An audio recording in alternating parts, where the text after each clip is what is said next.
हम गुंजन चौधरी मैथिली गुंजन चैनल पर समस्त मिथिलावासी के प्रणाम करै छी।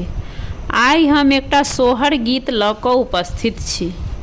आशा करै छी जे ई गीत अहाँ सबके जरूर पसंद आयत।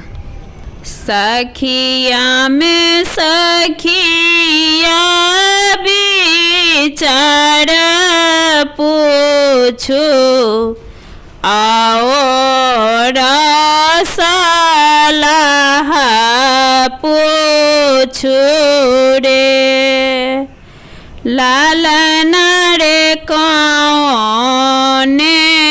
कौने व्रत अहाँ ठानल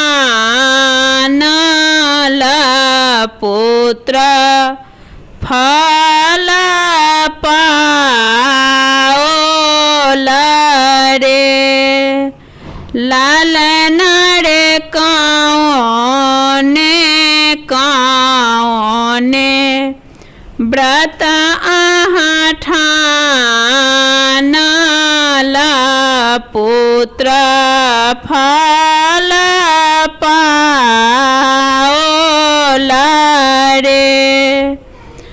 गंगा पैसी नहाएलहु हरिवंश सुनालहु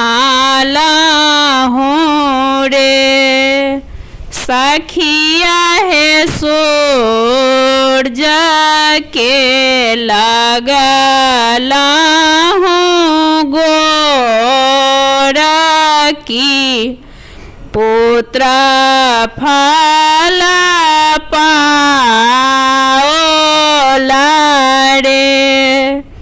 सखिया है कौने कौने फल अहाँ खाएलहु कि बालक भेल सुंदर रे। काजू हम खाएलहु छहोरा की और मुना काहे। सखिया है नारियल तोड़ी हम खाएलहु कि बालक भेल सुंदर है। सखिया है नारियल तोड़ी हम खाएलहु कि बालक भेल सुंदर